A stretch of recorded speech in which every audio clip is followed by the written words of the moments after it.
Assalamualaikum warahmatullahi wabarakatuh. Dalam kesempatan kali ini saya akan membuat video podcast tentang Pancasila dalam pandangan masyarakat. Sebelum itu, perkenalkan, nama saya Poenik Hakim Mahfud dengan NIM 23010044015 dari kelas PLB 2023D. Narasumber pada kesempatan kali ini yaitu dengan Mas Gufron. Silakan Mas, memperkenalkan dulu. Oke, terima kasih dari Mas Mahfud sudah memberikan kesempatan saya untuk menjadi salah satu narasumber yang memang nanti saya akan menjawab bagaimana implementasi ataupun juga pandangan masyarakat terhadap Pancasila. Jadi perkenalkan Mas, nama saya Muhammad Gufron Ihsan. Saya di sini sebagai warga negara Republik Indonesia, di mana saya berkegiatan sebagai pelatih, di mana pelatih pun juga hampir sama fungsinya sebagai pencerdas ataupun juga mendidik anak-anak yang ada di Indonesia melalui olahraga, yaitu sepak bola. Saya kebetulan juga pernah menjadi mahasiswa UNESA. Fakultas saya dari Fakultas Ilmu Keolahragaan dan Kesehatan, lebih spesifiknya jurusan dari pendidikan kepelatihan olahraga. Baik Mas, langsung itu pokoknya nanti video kali ini kita akan membahas apa sih itu Pancasila, terus juga implementasinya, dan apa ada penyimpangan-penyimpangan masyarakat yang berhubungan dengan nilai-nilai Pancasila. Langsung saja ke pertanyaan yang pertama. Menurut Mas, apa sih yang dimaksud dengan Pancasila itu? Oke, izin menjawab Mas dari pertanyaan pertama. Menurut pandangan umum juga Pancasila merupakan falsafah atau dasar-dasar ideologi dari negara Republik Indonesia ini, dan secara dasar lagi di mana kan namanya Panca dan Sila ya. Panca itu kan, Pancasila itu kan berasal dari bahasa Sanskerta, di mana Panca itu artinya 5, sila yaitu dasar, berarti di situ sudah disebutkan 5 dasar. Jadi 5 dasar dari butir-butir yang ada di ideologi kita. Nah, di sini juga kan di mana poin-poin atau butir-butir yang terdapat dalam Pancasila kan ada 5. Yang pertama, ketuhanan yang Maha Esa, di mana ketuhanan merupakan landasan atau nilai-nilai hidup yang ada di warga negara Indonesia. Mereka semua atau kita semua memiliki Tuhan yang sama, yang satu, tapi kita berbeda-beda dalam memandang Tuhan kita masing-masing. Mulai dari kan ada sih Mas agama kan ada beberapa yang diakui, termasuk Islam, Kristen, Protestan, terus Hindu, Konghucu, Buddha. Nah itu kan 6 mungkin agama yang memang diakui di negara kita. Nah, mungkin secara dasar Pancasila sama yang apa yang sama saya katakan tadi gitu. Pertanyaan kedua Mas, contoh kegiatan apa yang termasuk mencerminkan dari implementasi dari Pancasila? Implementasi, jadi kegiatan Mas ya. Kegiatan menurut saya kan yang pertama dari butir yang pertama, ketuhanan yang Maha Esa. Nah, kita bisa menjalankan ibadah masing-masing agama tanpa ada gangguan, tanpa adanya ancaman.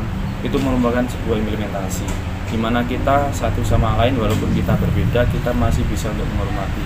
Kita mempunyai toleransi yang tinggi. Nah, itu merupakan salah satu implementasi.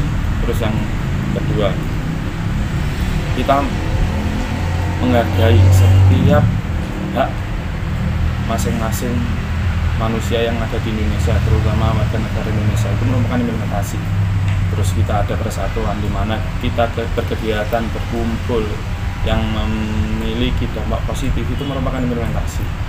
Nah, terus apalagi Mas ya, mungkin melalui pendidikan, karena bagaimanapun ketika kita tidak menempuh atau mencari nilai-nilai Pancasila melalui pendidikan, maka saya rasa Pancasila itu sendiri hanya sebagai pajangan yang ada di dinding-dinding sekolah, di dinding-dinding tempat fasilitas umum, hanya sebatas itu saja. Jadi implementasinya tadi yang bisa kita lakukan ya apa yang saya sebutkan tadi merupakan beberapa contoh.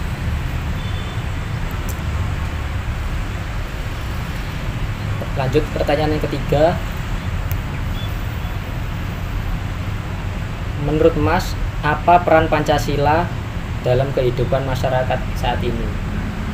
Peran Pancasila di kehidupan manusia saat ini yang terutama Indonesia banyak kok Mas. Ketika kita menyadari atau kita itu tahu apa sih artinya Pancasila, apa yang harus kita lakukan ketika ideologi itu sudah tertanam dari sejak kecil di bagian kehidupan kita sehari-hari. Menurut saya hal yang harus kita lakukan adalah bagaimana kita bisa meresapi apa itu arti Pancasila, bagaimana cara kita mengimplementasikannya. Ya tadi hampir yang sama seperti saya katakan, di mana pendidikan salah satu ujung tombak di mana agar kita mengerti, agar kita bisa menjalani Pancasila itu seperti apa.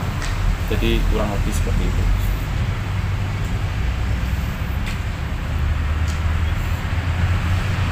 Pertanyaan keempat, menurut Mas, apakah masyarakat sekarang ini sudah baik dalam menjalankan nilai-nilai Pancasila dalam berkehidupan sehari-hari? Dari pandangan saya sendiri Mas, dimana bisa dikatakan kita akan melihat sesuatu itu seperti apa yang kita lihat. Jadi apa yang bisa kita rasakan, apa yang kita lihat adalah bagaimana kita melihat lingkungan dari keluarga dulu. Dari keluarga, misalnya dari keluarga saya, ya kebetulan secara keluarga sendiri merupakan orang-orang memang saya rasa kita mempunyai pendidikan yang cukup bagus, terutama ibu ayah saya kan juga sebagai pendidik atau sebagai guru. Jadi setiap apapun yang kita lakukan, mulai bangun tidur sampai tidur lagi, ya saya rasa saya sudah melakukan hal baik yang memang itu memiliki landasan dasar Pancasila sendiri. Mulai dari kita beribadah, keluarga saya beribadah, keluarga saya menjalani pendidikan, keluarga saya mempunyai hubungan yang bagus dengan lingkungan sekitar. Nah itu menurut saya bagus. Nah terus yang kedua, melihat dari sisi lingkungan kita. Kebetulan lingkungan yang saya tempati ya lingkungannya cukup bagus, dimana masih ada gotong royong, masih ada yang namanya semangat perjuangan, menghargai setiap hak manusia yang ada di situ. Kita menjalani ibadah dengan bagus, dengan baik, tanpa ada gangguan, tanpa ada ancaman. Nah, menurut saya itu merupakan suatu tolak ukur di mana di lingkungan saya sendiri pun juga bagus. Tapi ketika kita melihat atau mendengar di mana di kota-kota besar seperti Surabaya ini Mas ya mungkin masih banyak kekurangan ataupun orang-orang yang memang secara sadar ataupun tidak mereka masih kurang dalam menjalankan apa itu Pancasila, peranan Pancasila itu sendiri. Karena ya mungkin dipengaruhi oleh beberapa faktor, entah karena memang pendidikannya yang kurang bagus atau lingkungannya yang memang sudah terbentuk sejak lama, di mana lingkungannya itu tidak memiliki atau tidak sadar bahwasanya apa yang mereka lakukan itu tidak mencerminkan manusia-manusia yang berideologi Pancasila. Nah itu tergantung dari sudut pandang kita sendiri. Dari sudut pandang saya, mulai dari keluarga, lingkungan, teman, itu menurut saya sudah menjalankan Pancasila secara bagus, secara baik. Tapi ketika kita melihat di televisi ataupun di sosial media, di mana banyak sekali saudara-saudara kita yang setanah air dan bangsa ini masih kurang dalam menjalankannya. Nah itu berarti kita harus mulai dari dalam diri sendiri. Agar apa? Ya agar kita sadar. Kalau kita tidak sadar dari dalam diri kita sendiri, bagaimana kita mau melihat keluar? Nah itu salah satu poin yang memang bisa saya sampaikan. Pertanyaan selanjutnya Mas, cara untuk menanamkan nilai-nilai Pancasila. Cara untuk menanam nilai-nilai Pancasila. Nah tadi Mas, mungkin hal yang paling awal, fundamental itu kan mesti keluarga.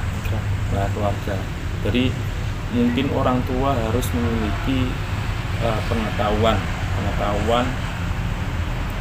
ataupun pengalaman di mana memang terbentuknya insan-insan manusia yang memiliki ideologi Pancasila. Nah, itu kan berarti dimulai dari pendidikan, Mas. Entah itu pendidikan secara formal maupun non formal, ya kan. Nah, maka dari itu saya rasa pendidikan merupakan salah satu tempat di mana nilai-nilai Pancasila itu bisa ditanamkan mulai dari sejak apa, Mas, ya, dari sejak kandungan, mulai dari ibunya yang diberi pengertian, ya kan, bapaknya yang memang bisa terus untuk belajar bagaimana melihat situasi dan kondisi masyarakat sekarang. Terus mulai dari balita, anak-anak, remaja, dewasa, tetap terus ditanamkan dengan kita sebagai orang tua nantinya itu bisa mencerminkan atau mencontohkan bagaimana berkehidupan yang Pancasila. Jadi menurut saya lingkungan keluarga merupakan ujung tombak dari penanaman nilai-nilai Pancasila itu sendiri. Pertanyaan selanjutnya, Mas, apa tantangan dalam pengimplementasian Pancasila di era sekarang ini? Nah, tantangan, berbicara tentang tantangan, kita sendiri pun sebagai pemuda, Mas, hitungannya kan kita pemuda nih. Iya. Sampean juga mungkin masih berumur 20-an, saya pun juga masih sama. Jadi tantangan pertama adalah dari kacamata diri kita sendiri, Mas. Menurut sampean, apakah sosial media itu memengaruhi lunturnya Pancasila? Kalau menurut sampean gimana? Kalau menurut saya itu iya, sosial media itu sangat berpengaruh. Kenapa kok bisa berpengaruh, Mas? Karena kebanyakan isi dari sosial media itu sekarang kan kebanyakan itu kayak menyimpang gitu, Mas, ya. Oh, jadi memang itu salah satu tantangan, Mas. Iya. Nah, Mas sendiri sudah menyadari ya sebagai mahasiswa atau sebagai pemuda. Nah, berarti ketika kita berbicara tantangan, Mas, otomatis kan kita juga harus tahu lah. Kita harus mencari tahu apa sih akar masalah.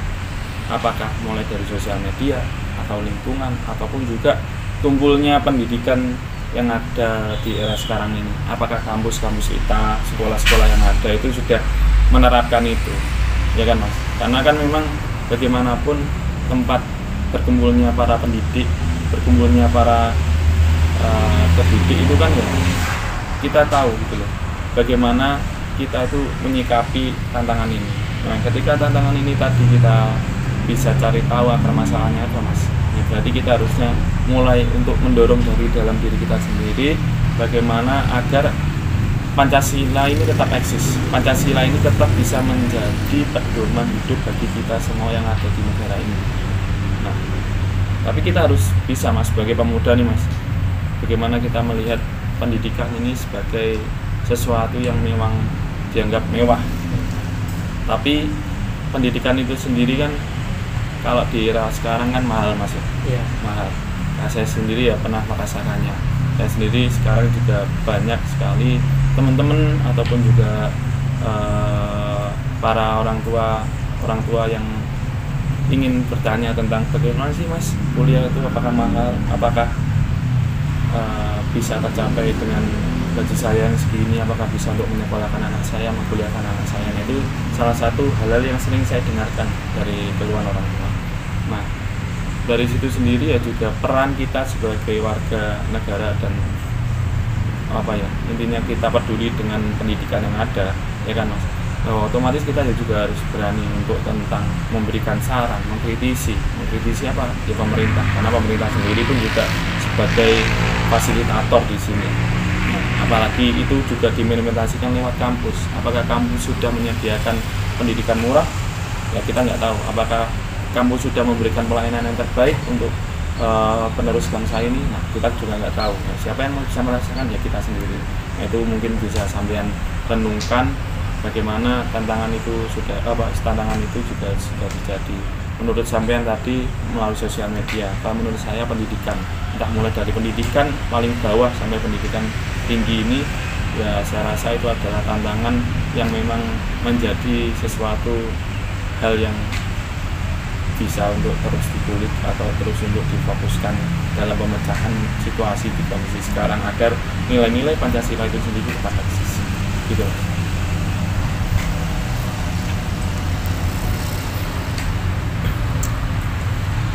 kita balik ke itu Mas, apa sila yang pertama ya Mas ya, dalam pandangan masyarakat sila pertama itu kan ketuhanan yang Maha Esa ya, di tengah keragaman agama dan keyakinan di Indonesia itu pandangan masyarakat gimana Mas? Dari saya sendiri Mas ya, masyarakat saya sendiri selaku masyarakat dalam hal ini menurut saya implementasi ataupun juga apa yang memang tercantum atau tertuang di sila yang pertama saya rasa sudah berjalan, karena dari lingkungan saya sendiri banyak yang memang berbeda agama, banyak yang memang berbeda suku, sehingga kita pun kadang sesama agama ataupun sama agamanya kita masih ada memiliki perbedaan pandangan. Akan tetapi di situ saya rasa nggak ada yang namanya terjadinya sebuah penolakan, terjadinya sebuah ketidakpuasan terhadap agama lain. Tapi kita di sini yang saya rasakan adalah kita berjalan dengan kepentingan kita masing-masing. Untukmu agamamu, untukku agamamu. Jadi kita tidak memberikan atau berkonsentrasi dengan agama lain, tapi kita bagaimana tetap menjalankan apa yang memang kita pegang sendiri. Kita yakini. Ya, jadi toleransi yang saya rasakan di lingkungan saya termasuk masih bagus. Jadi kita masih bisa untuk bertetangga dengan baik. Terus aku pun juga berteman dengan baik dengan teman-temanku yang memang berbeda agama. Jadi saya rasa sila pertama ini sudah berjalan dan juga sudah tertanam di diri kita masing-masing. Jadi saya rasa aman untuk itu. Selanjutnya pada sila kedua ya Mas ya, kan kemanusiaan yang adil dan beradab. Itu bagaimana sih Mas masyarakat dalam memandangnya itu? Kemanusiaan yang adil dan beradab. Kita sendiri, kalau saya Mas ya sebagai masyarakat menilai atau mengartikan dari sila kedua itu sendiri, yang pertama kan keadilan kemanusiaan yang adil dan beradab. Nah, kemanusiaan yang adil dan beradab itu menurut saya dimulai dari diri sendiri. Kenapa kok dimulai dari diri sendiri? Bagaimana kita bisa adil, bagaimana kita bisa beradab ketika kita sendiri tidak bisa melakukannya. Nah, jadi kan renungan yang pertama adalah bagaimana sikap kita itu adil terhadap diri kita sendiri. Bagaimana bisa menjadi manusia-manusia yang beradab dengan tidak melukai hak orang lain, menindas orang lain atau mengambil haknya. Jadi kan saya rasa masyarakat sendiri bisa untuk melakukan itu. Saya aja bisa, kenapa orang lain tidak? Dan ini merupakan hal yang memang masih ada kaitannya dengan sila pertama, dimana ketika kita bisa mengimplementasikan sila pertama, otomatis sila kedua akan berjalan atau tetap berkesinambungan, sehingga saya rasa siapapun bisa untuk melakukannya. Jadi sila kedua ini menurut saya adalah tingkatan di bawah dari sila pertama. Selanjutnya yaitu pada sila ketiga Mas, yaitu Persatuan Indonesia. Itu bagaimana sih Mas masyarakat dalam memandang? Nah, saya sebagai masyarakat melihat Mas, merasakan bagaimana persatuan di Indonesia sekarang sudah mulai baik, walaupun secara sejarah, secara historisnya mulai dari kita menyatakan merdeka sampai sekarang ini banyak sekali Mas histori-histori di mana kita sesama warga Indonesia, kita sesama suku sendiri, berbeda suku apalagi, kita banyak sekali pergolakan atau perang antar saudara. Nah, itu kan hal yang memang mewarnai lah Mas, mewarnai Pancasila ini bagaimana bisa diterima oleh semua khalayak umum dan bisa dirasakan kehadirannya di tengah-tengah masyarakat. Nah, mulai dari awal kemerdekaan banyak sekali, mulai dari perang antar ideologi lagi, yang kiri, kanan, tengah, kaum ulama dengan kaum komunis. Nah itu kan salah satu contoh mas.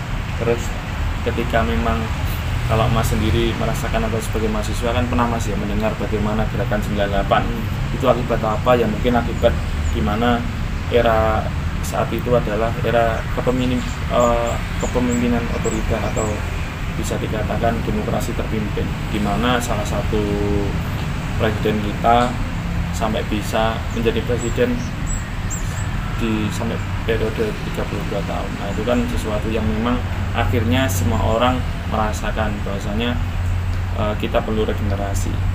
Nah terus banyak sekali kejadian yang memang saya rasa di sila ketiga ini banyak sekali tidak terimplementasi dengan baik. Akan tetapi di era sekarang saya rasa sudah cukup baik mas. Dan tetap kita harus pertahankan, karena apapun persatuan Indonesia ini adalah salah satu ujung tombak. Bagaimana kita itu bukan hidup dalam satu bangsa saja, tapi negara kita itu dihimpit atau memiliki bangsa yang banyak.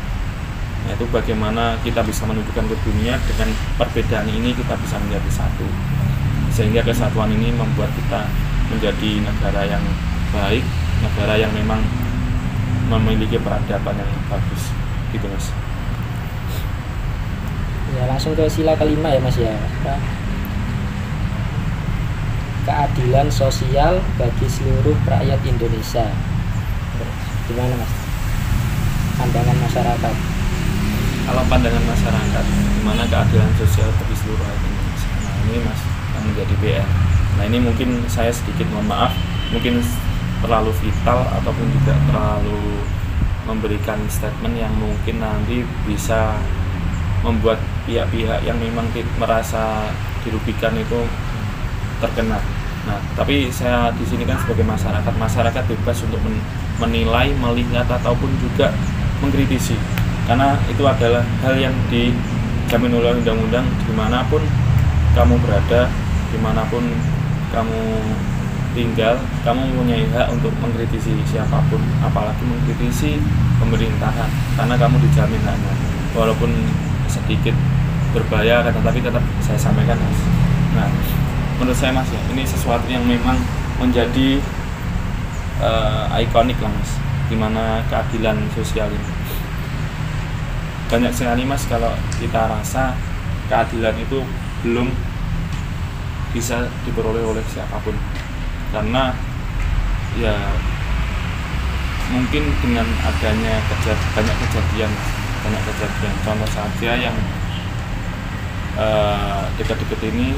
Contoh mungkin mas ini kan lihat sosial media nih, itu kan ada yang namanya kasus Vina dan wacanya terbunuh, tapi selama 8 tahun ternyata pelakunya belum ditemukan, ataupun sekarang saya kurang tahu untuk perkembangannya. Tetapi kan di situ bisa kita rasakan bagaimana peran penegak keadilan itu ya, kita nggak tahu apakah sudah menjalankan tugasnya dengan baik ataupun ada sesuatu yang memang disembunyikan. Nah itu kan memang menurut saya tidak bisa dirasakan oleh kita semua, bahwasanya penegak hukum kita di negeri ini itu belum berjalan dengan baik. Nah siapa yang dirugikan? Yang pertama adalah korban, yang kedua adalah keluarga korban, dan yang ketiga adalah ya kita ini. Kita tidak merasakan keadilan untuk siapapun. Nah kalau di Surabaya sendiri mas ya, sekarang ada yang namanya kasus di mana salah satu warga pengungsi Stren Kali kalau nggak di Wonokromo, Jagir atau Gunung Sari. Nah itu mereka dulunya dijanjikan sebuah rusunawa di mana mereka bisa menempatinya. Nah kenapa kok diberikan mas? Karena tempat tinggalnya dulu yang berada di Stren Kali, nah itu digusur. Akhirnya pemerintah Surabaya itu memberikan kompensasi dengan memberikan rusunawa untuk warga tersebut. Akan tetapi mas, sekarang rusunawa yang ada di Gunung Sari itu diusir. Tapi kalau saya ini mas ya, kalau nggak salah itu diusir sehingga dikosongkan. Nah di situ terjadi sebuah pergesekan antara aparat dan juga warga yang ada di situ. Banyak sekali kok mas di sini, sama warga itu membantu warga. Siapa sih mungkin saya bisa sebutkan LBH yang membantu warga-warga yang memang terdampak karena ketidakadilan. Terus ada lagi yang namanya aliansi masyarakat sipil. Bisa dengan saya, kalau saya nggak salah saya pernah ikut di pergerakannya Mas. Itu ada kopi, komunitas pemuda independen, di mana fokus dari kopi itu sendiri yaitu menolong orang-orang yang memang tertindasnya. Nah, kayak tadi Mas, warganya kan tergusur, terus dijanjikan akan diberikan tempat tinggal melalui rusunawa, tapi kenapa kok sekarang malah diusir dari situ? Kan itu merupakan sesuatu yang berlawanan Mas. Bagaimana keadilan sosial bagi seluruh rakyat Indonesia akan tetapi tidak terlaksana oleh pemerintahnya. Jadi kan pemerintahnya ada sesuatu yang memang terlanggar di situ. Nah, kayak gitu. Nah, banyak lagi yang saya rasa itu keadilan ini belum merata, mulai rakyat miskin yang dijadikan sebagai sebuah objek, bukan sebagai subjek, di mana kemiskinan masih menjadi hal yang memang dimainkan oleh para politisi, di mana politisi hanya membuat kampanye-kampanye di 5 tahunan, apalagi kemarin kita sudah melalui kampanye.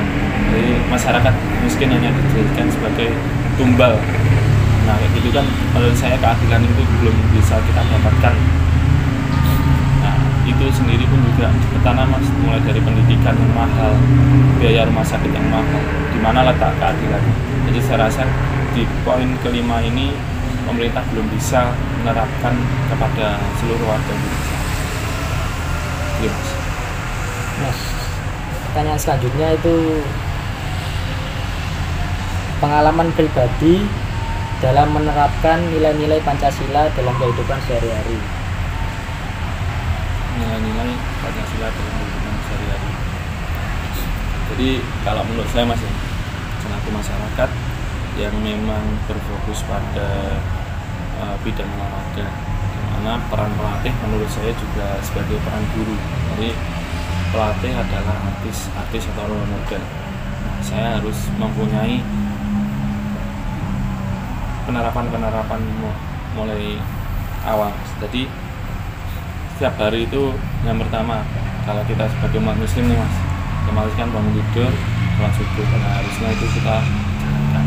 Karena bagaimanapun dengan kita menjalankan kegiatan beribadah, otomatis kita akan menjadi manusia yang lebih baik.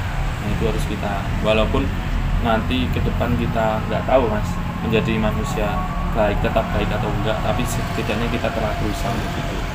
Terus habis itu ya kita bersemangat untuk bekerja di pagi hari, ya kan? Akhirnya ketika kita bekerja, kita mendapatkan upah, kan kita tidak merepotkan orang lain.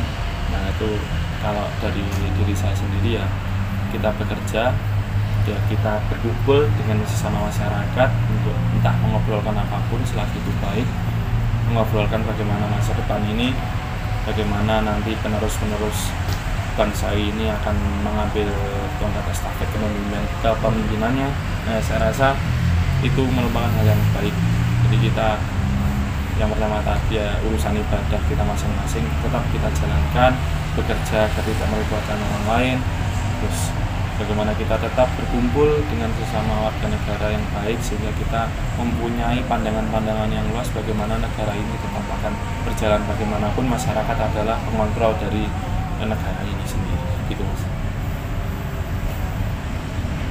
Yang terakhir nih Mas, ada pesan nggak sih Mas untuk generasi muda yang mulai melakukan penyimpangan terhadap nilai-nilai Pancasila? Mungkin sedikit pesan untuk siapapun pemuda yang merasa masih menjadi pemuda, di mana tidak ada kata terlambat untuk berubah menjadi lebih baik. Saya pun juga pernah Mas melakukan kesalahan, siapapun pernah melakukan kesalahan. Tapi kita ingat bahwasanya siapapun mempunyai masa lalu yang buruk, tetapi masa depan tetap akan kita genggam selama kita sadar dan kita mau untuk menuju ke arah situ. Jadi untuk pesan-pesan kepada pemuda yang mungkin melakukan penyimpangan, coba renungkan apakah yang kalian lakukan itu baik, ya kan? Ketika sudah merenungkan, merasa bahwasanya kesalahan kita itu sudah kita lakukan, maka apa yang kita harus lakukan adalah mencoba untuk berubah lebih baik. Dengan apa Mas? Ya lewat pendidikan nggak harus kita bersekolah, nggak harus kita berkuliah, tapi kita mulai dari membaca buku, melihat konten-konten yang bagus, kita itu belajar hal-hal yang baru yang bagaimana nanti bisa mendorong kita untuk mempunyai skill, mempunyai keterampilan yang bagus sehingga akan membantu kita untuk menjalankan kehidupan sehari-hari. Nah, itu kan merupakan hal-hal yang memang harus kita lakukan Mas. Jadi bagaimanapun semua mempunyai masa depan Mas ya, walaupun kita pernah terjebak di masa lalu yang buruk. Jadi pesan saya, teruslah untuk belajar, berusaha untuk belajar, karena bagaimanapun masa depan masih engkau genggam. Ini salah satunya Mas, kalau sebagai pemuda ya, kan saya kalau nggak salah ingat itu ada kata-kata dari Tan Malaka, di mana ya pemuda itu harus terbentur dan terbentuk. Apapun yang akan membentur kalian, apapun yang akan mengadang kalian, tetaplah untuk terus maju selagi itu baik, karena itu akan suatu saat kita nggak tahu kapan kita akan terbentuk. Tetapi percayalah, ketika kita sudah melakukan yang terbaik, ya kita akan mendapatkan apa yang sudah kita lakukan, apa yang telah kita upayakan, sehingga nanti kita menjadi pemuda-pemuda yang progresif atau berkemajuan. Itu Mas. Ya itu Mas, terima kasih Mas atas waktunya. Oh ya, sama-sama Mas. Ya, semoga dilancarkan kuliahnya, semoga menjadi pemuda-pemuda yang memang nanti berguna untuk bangsa ini. Terima kasih telah memberikan ilmunya, dan demikian video podcast kali ini, semoga bisa berguna bagi saya dan bagi teman-teman semua. Bila ada salah kata mohon dimaafkan. Wassalamualaikum warahmatullahi wabarakatuh.